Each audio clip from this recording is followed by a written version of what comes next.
Nigeria-Turkey strengthened bilateral cooperation with 9 new agreements.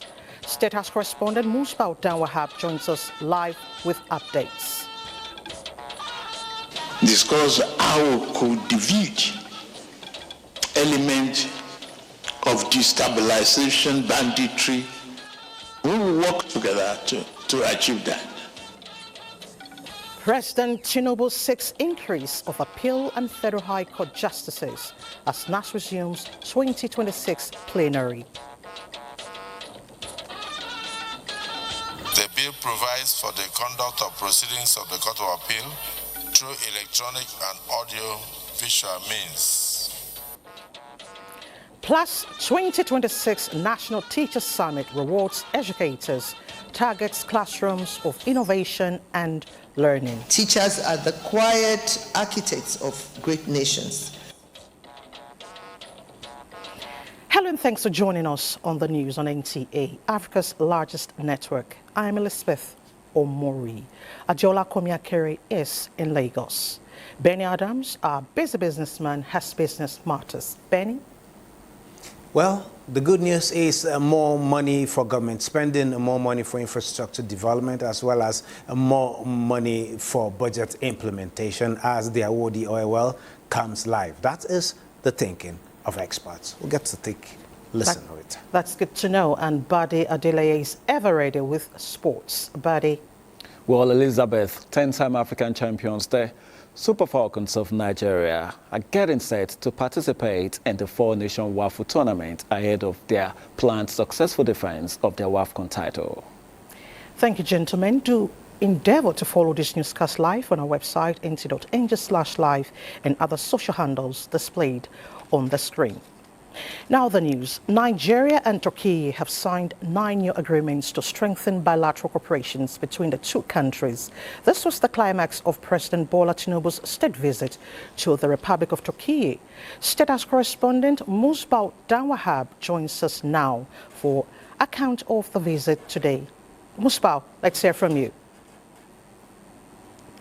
Elizabeth, it's been a very big day for Nigeria and the Republic of Turkey here in Ankara, the capital of Turkey, and a long day indeed for President Bola Tinubu, who was decided to take the relations between this country and his own country to another level from where the immediate past president, late President Muhammad Buhari, left it in 2021, which was the last engagement when the Turkish President, Tayyip Erdogan visited Nigeria, but now the president has been working on these, on how to take it to another level. And then today, it began with a grand reception for the president at the presidential palace of the Turkish president right here in Ankara. And then the two presidents went on straight into a tete-a-tete for about an hour. The two presidents had a private time to discuss on new areas of agreements, and just about the same time, the ministers too on this delegation had their parallel ministerial bilaterals with their counterpart from here, Minister of Interior, Olubunmi Tunji-Ojo, the Minister of Women Affairs, Iman Suleiman, Minister of Finance, Wale Edun, and his counterpart from the Ministry of Science and Tech, as well as Solid Mirrors, were all there, as well as Minister of State for Trade, for Industry.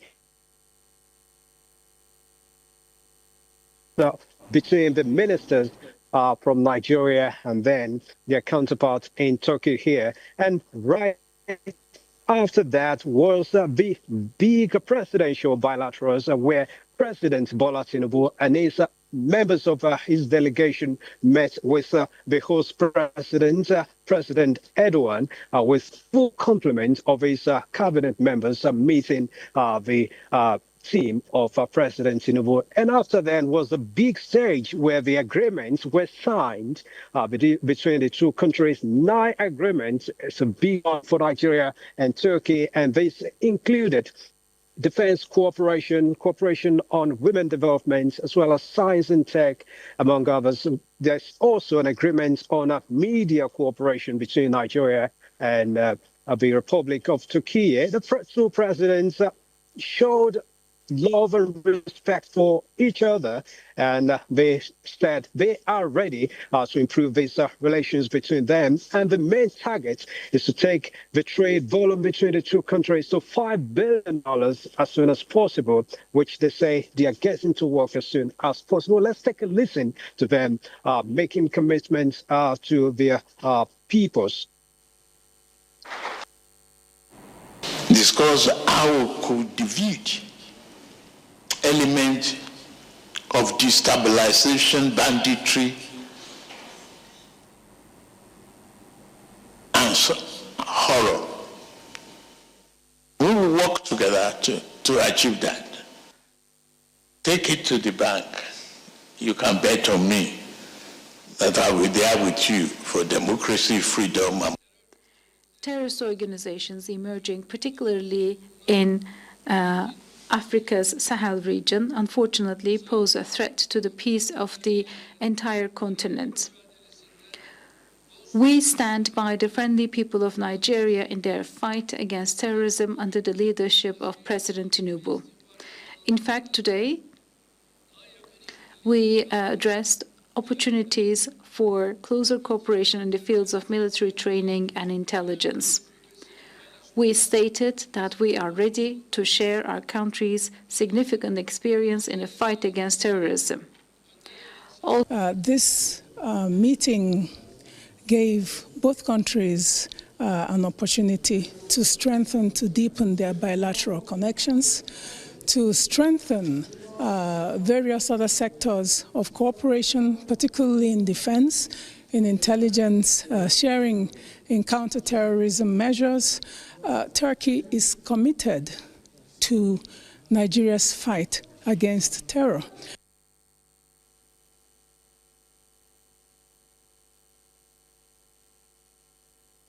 With me now is the presidential advisor on policy communication, Barrister Daniel Bwala, who is also a part of the president's delegation to these engagements. Good to have you. Thank you. We've had a long day for the president between these two countries, signing of 9 agreements, different agreements. What do you say to these new achievements for Nigeria? It is massive. Massive in the sense that the president truly kept to his word when he stated in Nigeria that his commitment and himself to fighting terrorism.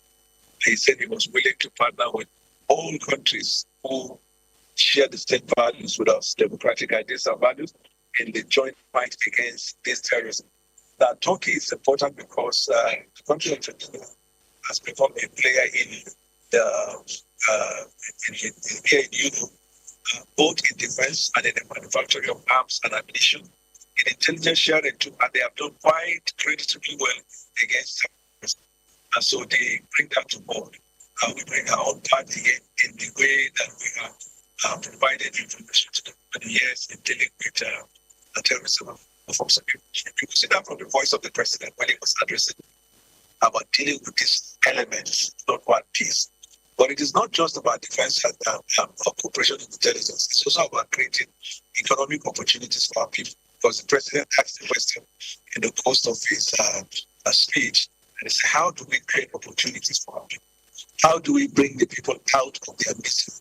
How do we bring them out of their economic misery? And you know that Turkey has a very strong chamber of commerce.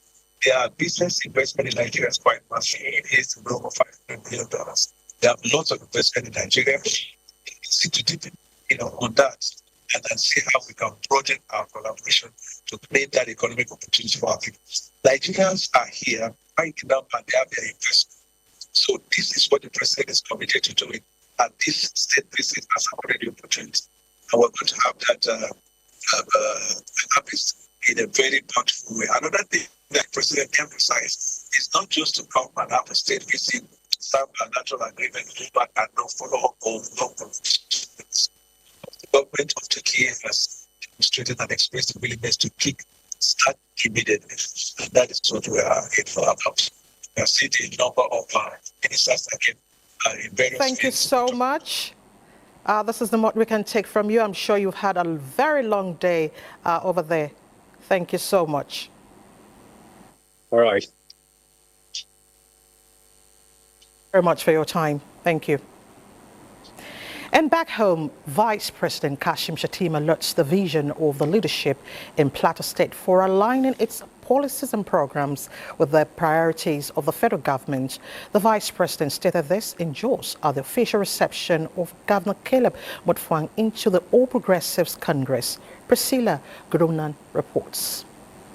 It was a convergence of political bigwigs and supporters from all strata of the Nigerian political landscape on Jos to witness the formal admission of Governor Caleb Mutfwang alongside other politicians into the ruling All Progressives Congress. The grand reception follows his defection from the People's Democratic Party to the All Progressives Party, a move described by political gladiators as that which will accelerate development in all spheres of the economy. Vice President Kashim Shettima says the political realignment is a confirmation of the acceptance of the APC-led administration of President Bola Ahmed Tinubu, where renewed hope is assured. While commending Governor Mutfwang for the bold political decision to join the ruling party, he assures that the federal government will continue to intervene in critical infrastructure in Plateau State and the North Central region as a whole. With a profound sense of respect for Plateau State, the home of some of the visionaries who define Nigeria, I join you with a profound sense of hope for what the nation is becoming because of contributions from this extraordinary land. Plateau is a reminder that what powers every nation is unity. A unity rooted not in sameness, but in shared purpose. It is on that basis that we gather here today. National Chairman of the All Progressives Congress, Professor Nentawe Yilwada, believes that the move will bring about greater unity, social justice, and equity among citizens of the state. Today we're stronger, today we're better, today we're more united. We're going to pilot Plateau State. We'll give direction to people of Plateau State. We'll ensure that the motto of our party, which is justice, will promote on the plateau. Governor Caleb Mutfwang, described as the new bride of the moment, says his decision to join the APC is to connect Plateau State to the center and to propel the renewed hope agenda. It is time for us to join hands together, steady the ship of the nation, and ensure that the journey we have embarked upon is not truncated. In Jos, Priscilla Grumnan, NTA News. Meanwhile, the governing All Progressives Congress has described the APC membership slip in circulation on social media, falsely suggesting that a notorious terrorist, Mohammed Bello Turji, was registered as a member in the ongoing APC electronic registration and validation exercise as unfounded. A statement signed by its National Publicity Secretary, Felix Moka, says the membership slip is fake and without any link whatsoever with the membership register and database. The statement adds that all digital parameters represented on the fake slip bear no connection to the party's membership register, as the purported registration at Ward 13 of Shinkafi, local government area of Zamfara State, is not in existence, hence should be discarded. Talking education, meaningful educational and national progress can only be achieved when the teachers are adequately equipped, motivated and supported. Nigeria's First Lady, Oluremi Tinubu, stated this in a keynote address at the opening ceremony of the National Teachers Summit 2026 in Abuja. State House correspondent Adeni Taiwo reports. It is the 2026 National Summit, and from all over the country, teachers converged on the conference center of the presidential villa to engage and brainstorm on how to develop structures and systems that will empower them. Education does not happen on its own. Education happens because... Jean Suweiba Aliu opened proceeding with a moving acknowledgement of the roles of teachers in shaping lives and building the future. One day my teacher asked me to to read aloud. I was scared, but she smiled and said, "Take your time, Suwaiba, you can do it." Her encouragement gave me confidence, and little by little, I found my voice. The privilege to stand and speak here today is thanks to that teacher.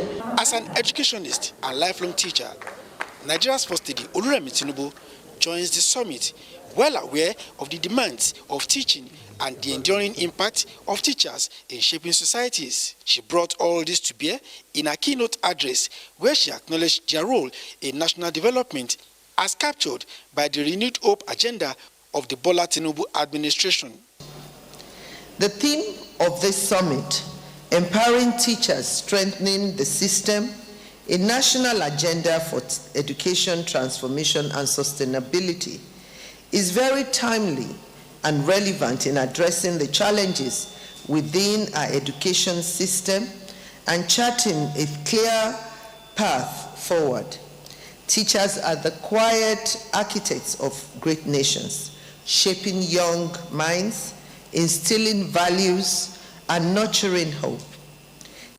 Applauding ongoing initiatives in the sector, including the launch of the Edu Revamp Portal, an initiative targeting continuous professional development of teachers, the First Lady says such initiative will no doubt improve learning outcomes across the country. I thank you for your hard work, commitment, and dedication. I charge you to continue to pursue excellence, embrace innovation, and uphold integrity as you shape the next generation of leaders. The Nigerian Governors Forum has provided a coordinated platform through which governors are reshaping teacher development across the Federation, responding to long-term standing gaps in skills, pedagogy, and leadership within the systems. After receiving an award for her support to the education sector, the First Lady presented a 50 million naira check reward to Sholanke Francis Taiwo, who emerged as the overall best performing teacher in the country. From the conference center of the presidential villa, Adeniyi Taiwo, NTA News. Still on the Teachers Summit, forget the old saying that a teacher's reward is in heaven. Now, the federal government is delivering earthly rewards, a 50 million naira prize for the nation's best performing teacher, with 12 others walking away with 25 million naira each. But this initiative goes beyond cash incentives. It also signals a major reset of Nigeria's education system, as federal government unveils Edu Revamp, a high-tech reform program designed to transform classrooms into centers of innovation and learning. Zenret Dingmun brings us details. They say a teacher's vision is not measured by sight, but by foresight. Meet Dahiru Ibrahim Bama, a visually impaired educator. Yet, he sees the future of Nigeria more clearly than most. Also, Sholanke Francis Taiwo, the best performing teacher of the year, and other 12 performing teachers across zones. Together, they strive to impact knowledge on young Nigerians. The efforts I've been making over the years, those learners that are timid, that cannot stand, that have no confidence, that I have reinforced, that I have motivated, that even today, God is coming to remember me. Teachers do not only teach literacy and numeracy, as Mr. Oba just said. We shape values, build resilience, nurture hope, and unlock potential. For decades, Nigeria's education system was quite unsteady and neglected. And finally, a revolution sweeps through as the National Teachers Summit breaks down foundational issues in the sector and serves as a deliberate step to realign priorities and providing region-specific impact. Edu Revamp is open to all teachers in Nigeria, both across the public and private schools. Professional growth must never be restricted. We are committed to ensuring that every teacher in Nigeria feels valued. Transform the teaching profession into a high-status, highly qualified profession capable of guiding and promoting inclusive, effective, and relevant learning. The theme, Empowering Teachers, Strengthening the System, underscores a national agenda for transformation. one aimed at producing a generation of Nigerians equipped not only to pass examinations, but to drive innovation and lead key industries. In Abuja, Zenra Dingmun, NTA News. Thank you, Zenred. And you're watching the Network News on NTA. Let's take a first break. More to come. To stay with us. Thanks for staying with us. The House of Representatives has resumed plenary after the Yuletide recess with focus on accelerating consideration and passage of the 2026 budget and constitution amendment bills. National Assembly correspondent Mitari Ikmen reports. Honorable colleagues, we are back to work. Deputy Speaker Benjamin Kalu calls the House to order after the resumption banters. It's a defining year of legislative business, he says, as lawmakers look forward to consideration and passage of the 2026 appropriation bill, as well as fine-tuning amendments to the Electoral Act and numerous constitution alteration bills. There are milestones that we hope to achieve in this year. One of them is the Electoral Act. In the coming days, the Senate will do their part, having done our part. And if there are still any work left on the Electoral Act, we'll make sure we'll fine-tune it this week. The sitting, however, became sober, with a minute silence in honor of late serving Senators Godia Akwashiki and Okechukwu Ezia, as well as Senator John Kojo Briambafa, who served in the Red Chamber between 2003 and 2007. Sitting was then adjourned in honor of the departed senators. Lawmakers urged Nigerians to be patient with the reforms of the Tinubu administration. If you tell them contractors have not been paid, talk less of getting something to take to them, they will not believe you. But we have to resort to telling the truth. As Chairman of Finance, I knew quite well that we had financial challenges, and that necessitated all the reforms that is being done. If the government had not done or removed subsidy, we won't be where we are today. Before we went on vacation, you see, we had to, did a lot on the constitutional review. With the robust relationship, that the National Assembly has built with the executive, I just feel everything will work out well for the benefit of the Nigerian people. Plenary resumes on Wednesday, January 28, 2026. From the National Assembly, Mitaire Ikben, NTA News. Meanwhile, President Bola Tinubu has requested the Senate to amend the Court of Appeal Act to increase the number of justices from 70 to 110. In the letter read by the President of the Senate, Godswill Akpabio, on the first day of reconvening plenary after the end of the year break, the amendment also seeks to reconstruct the composition and ranking of justices of the courts. National Assembly correspondent Lami Ali reports.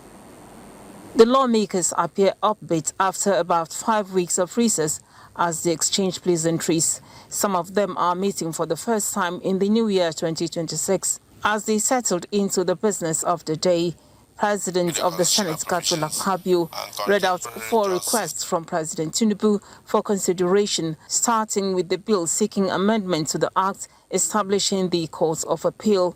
The bill provides for the conduct of proceedings of the Court of Appeal through electronic and audio-visual means. The bill seeks to establish an alternative dispute resolution center within the Court of Appeal to which appellate matters may be referred for settlement.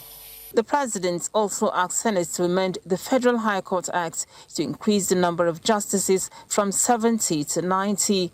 Also transmitted was a request to confirm the appointment of Justice Oyewole Joseph Kayode as a justice of the Supreme Court, and a bill seeking amendments to 24 health sector bills to streamline the over-bloated membership of the governing boards. Akpabio, in his welcome address, pledges commitments of the Senate to make laws that will impact the nation. We must prioritize laws that unlock growth, strengthen institutions, secure lives and properties, and restore confidence in the Nigerian state. What we pass now must be what Nigeria truly needs now. Laws that work, reforms that endure, and oversight that corrects rather than merely criticize. We have already got it to the second reading of the budget. We have got it to even giving it back to the subcommittees so that they can appropriate on it. So now that we have just resumed, it's going to be NTAs coming to the various committees to defend their budgets. Particularly in the next few months, the National Assembly will commit itself towards strengthening the law that will enable us to have a transparent, credible, free and fair election. Senate honored late Senator Godia Akwashiki, who represented Nasarawa North, with a minute's silence and suspension of legislative activities for the day in line with parliamentary tradition. Akwashiki died on December 31st, 2025. From the National Assembly, Lami Ali, NTA. Now, a bit from the courts. At the presumed trial of Omoyele Showere's cyberbullying and cyberstalking case on Tuesday, the defense counsel, Abubakar Marshal, cross-examined the first prosecution witness. Austin Ayebe was there. Counsel asked the witness several questions bordering on profession and functions of the Department of the State Service. He specifically asked if the witness was the maker of the video he tendered, but the witness said that though he was not the maker, he was able to note the insult to the president in a post as a reaction to the speech by the president in Brazil. The defense counsel tendered 2 videos played in court in which he drew the attention of the court to the comments made by Reno Mokri, where he allegedly referred to Mr. President as a drug lord and where the president said he does not care about insults to him as he vows to protect all Nigerians. The defense counsel then sought to know why the DSS decided to file a charge against Showore and chose not to do the same to Omokori, with Omokori even appointed as an ambassador, and why the DSS would decide to file charge on behalf of the president. The witness in his answers to the question said he is not aware of all the issues raised in the video, but in court to give evidence on his assigned duty, which he performed, and more so that the post allegedly touched on national security. The court then adjourned to the 4th of February 2026 for continuation of cross-examination of the first prosecution witness. From the Federal High Court, Abuja, Austin Anyebe, NTA News.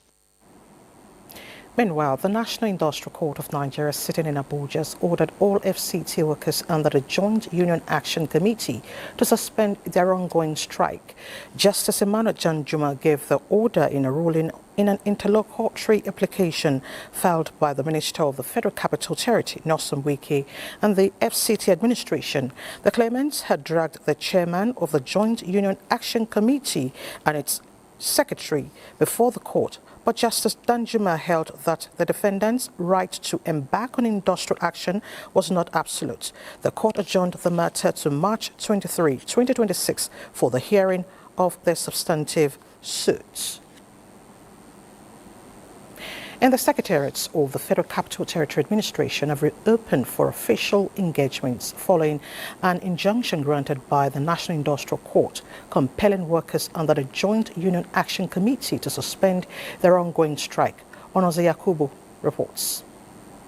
National Industrial Court issued an order restraining JUAC and its leadership from continuing with the strike, pending the determination of a substantive suit filed by the FCT Minister Nyesom Wike and the FCTA. The court emphasized that the right to industrial action is not absolute and must cease once a dispute is referred to the court. FCT Minister Nyesom Wike urges staff to resume, warning of legal consequences for non-compliance. He adds that his administration is open to genuine negotiations with the leadership of the union, but will not bow down to intimidation. If workers have legitimate demands, and what the administration can do is to tell that these demands are legitimate, but with what's on plan, it will be difficult to fully implement them. However, we shall start with this. Give us some time, we will have finished implementing. I mean, there's nobody that would think that if you're entitled to earn this, and government will deny it. It's not correct. The president of the Joint Union Action Committee, JUAC, says as a party to the suit, she will abide with the court judgment, declaring the strike as a win-win situation. We'll be in the office because we want to obey what the court has said. I want to thank them because at least this fight has brought about, we have seen our remittances for pension from June to December. I want to thank them for holding forth. The legal battle and the workers' resolve indicate that the resolution of the industrial crisis is still ongoing. Onoze Akubu, NTA News. If you just joined us, this is the network news on NTA. And for more reports, let's head to Lagos, where Adiola will be our guide. Adiola. Elizabeth. The federal government has frowned at the way motorists speed excessively, drive one-way, people openly defecate and illegally squat on the maiden of a Lagos-Calabar Coastal Highway corridor, the facing parts of the road. The Federal Controller of Works in Lagos, Olufemi Dare, made this known during a tour of the highway in company of the Commissioner of Police in Lagos State, Olohun Dare Jimo. Bolaji Akim completes the report. The Federal Controller of Works, Lagos, expressed displeasure on how the facility is being utilized and the innocent lives lost since the temporary opening of the 47.7 kilometers of the coastal road in December 2025. He stressed the need to sanitize the road and appealed to motorists to adhere strictly to 30 kilometers per hour while plying the road, being a construction corridor. The staff of ITEC was walking on the walkway, not on the walkway, not even on the carriageway, and a vehicle lost control and picked the guy, and the guy died immediately. 2 of our posts were also destroyed due to high speed on this road. It has also come to our notice just recently that motorists, they come here to even do car racing on the coastal road.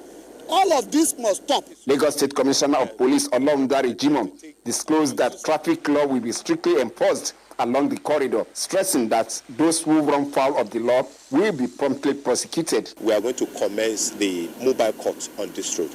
Anybody arrested will be promptly taken to a mobile court, and if found guilty, the heavyweight of the law will be applied on such individual. We want to warn all hoodlum, miscreants, or people that consider themselves displaced that are using the side of the road as an habitation for them to say that it is wrong. It is risky for their safety. It is equally risky for the safety of other road users. The commissioner stated that about 50 patrol teams have been dispatched to the corridor, while 68 commercial motorcyclists, popularly called Okada riders, have been apprehended since the temporal opening of the road, and warning that dispatched riders are prohibited from plying the highway. In Lagos, Bolaji Akim, NTA News. And that's it from Lagos. Our business segment of the news will come up after this break. Please stay with us.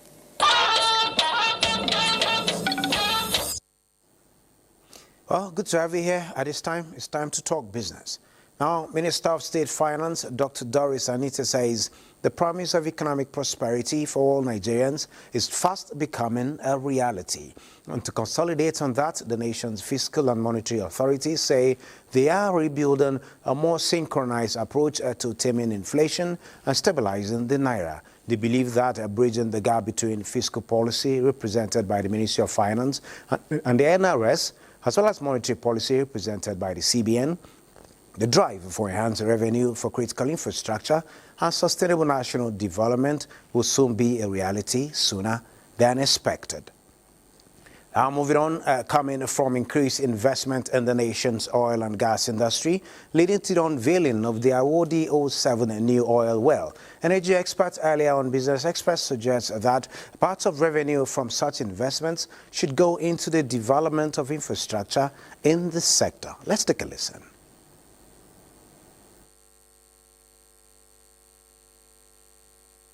Into Trans-Saharan pipelines and a number of other infrastructure.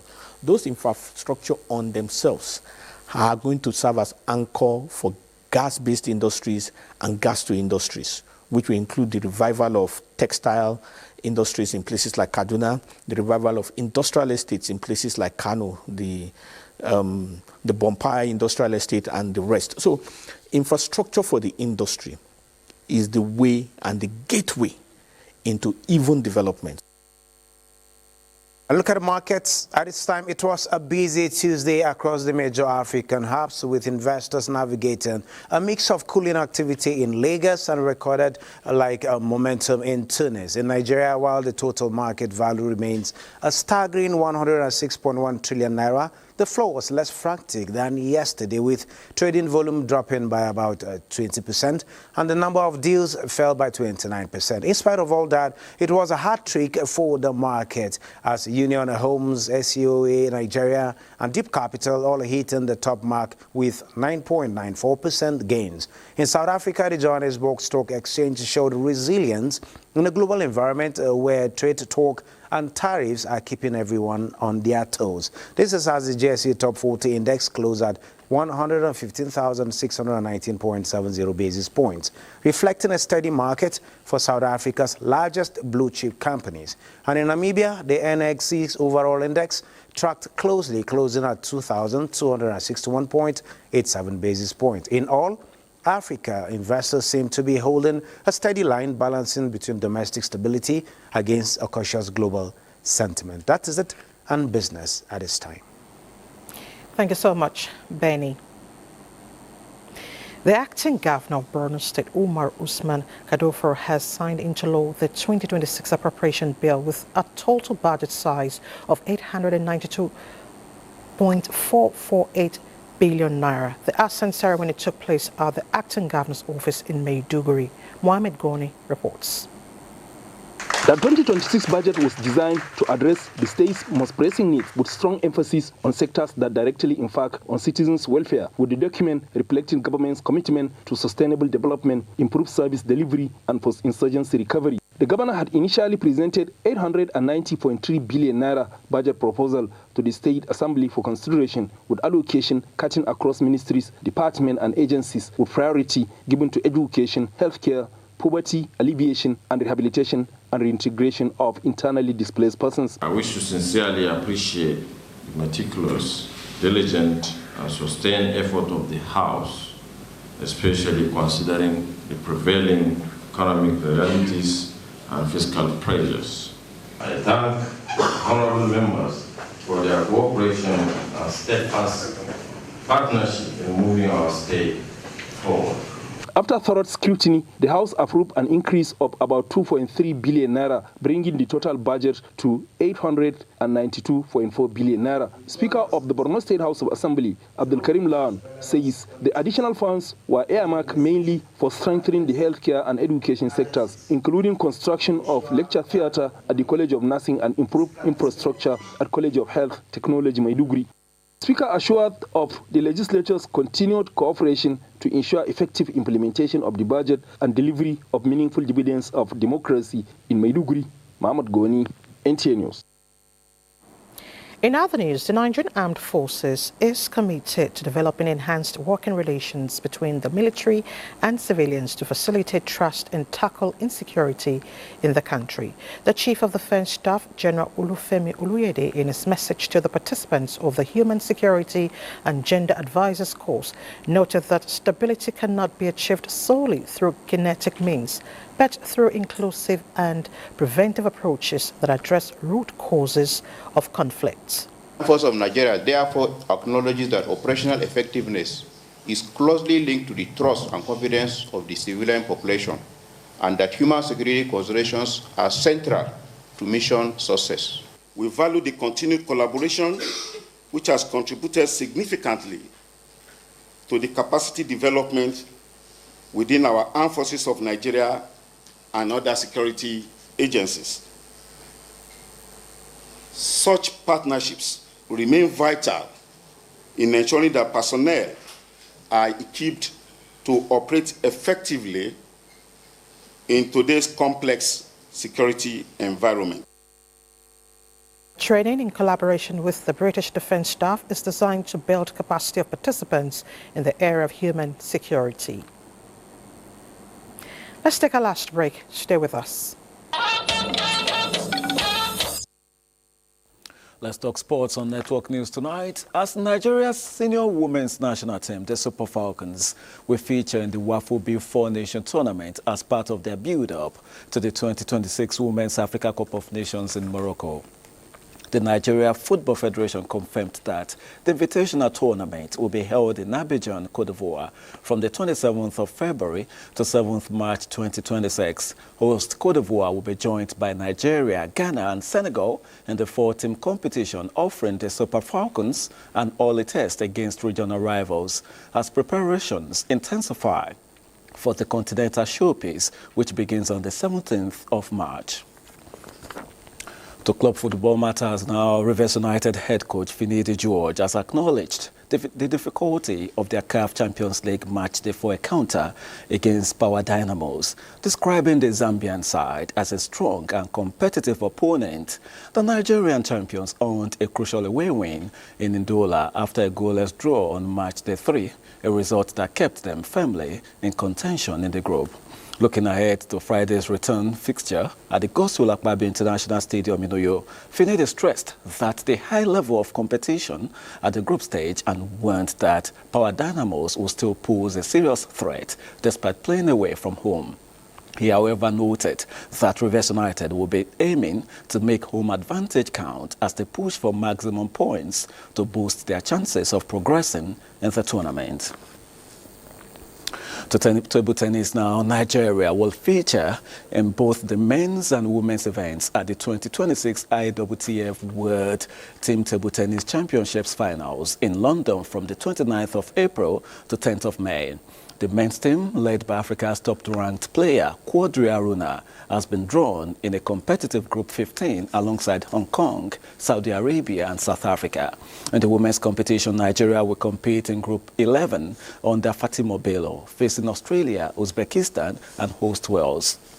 African champions Egypt received favorable draws in both events, while defending champions China headlined the top groups in the men's and women's competitions. And finally, Carlos Alcaraz moved a step closer to becoming the youngest man to complete the career Grand Slam after powering past Alex de Minaur to reach his first Australian Open semi-final. The 22-year-old Spaniard produced a commanding display on Rod Laver Arena, silencing the home crowd with a 7-5, 6-2, 6-1 victory that ended Australia's hopes of a home singles champion for another year. Already a 6-time Grand Slam winner, having claimed the French Open, Wimbledon and the US Open twice each, Alcaraz had never previously reached the last 4 in Melbourne, making this milestone another significant chapter in his rapidly growing legacy. And that's a bit on sports tonight. Let's return to Elizabeth. Thank you, Badi, for the updates. The death of Fatima Abdullahi Dada, mother of former Minister of State Foreign Affairs Ambassador Zubairu Dada, has been described as a great loss. The Minister of Information and National Orientation, Idris Mohammed, stated this during a condolence visit to the family of the deceased. Dauda Mohammed reports that the Minister of Information was also at Paiko on a condolence visit to the Executive Director of Special Duties, NTA. Minister of Information and National Orientation, Idris Mohammed Malagi, in company of the former Governor of Niger State and Chairman Senate Committee on Foreign Affairs, Senator Abubakar Sani Bello, at the residence of the former Minister of State Foreign Affairs, Ambassador Zubairu Dada, offered words of consolation and urged the former Minister of State to be consoled with the fact that his late mother impacted the lives of not only her children, but of all those who had contact with her. Chief of Staff to former Niger State Governor Ibrahim Balarabe led supplication for a repose of the soul of the late Fatima Abdullahi Dada, who died at the age of 92. And her passing has actually dug a very big hole that will be very difficult to fill. We pray to Allah subhanahu wa ta'ala to grant her Al-Jannah Firdaus, and for all of us who still remain, to part this dunya the way Allah wants us to part. We also want to use this opportunity to also tell the family of our elder brother that it is important that they take heart. They continue to do all the good work that Mama has been doing. At this point, the best we can do is to keep on praying for the deceased and pray for the ambassador, the son, for Allah to give him the strength to endure and accept the will of God. Minister of Information and National Orientation had earlier visited Paiko, headquarters of Paikoro local government area, to sympathize with the Executive Director Special Duties NTA headquarters Ibrahim Khalil Aliu over the death of his mother Aisha Angway Deze. Dauda Mohammed, NTA News. And that report ends the news. Thank you so much for your time. I'm Elizabeth Omori.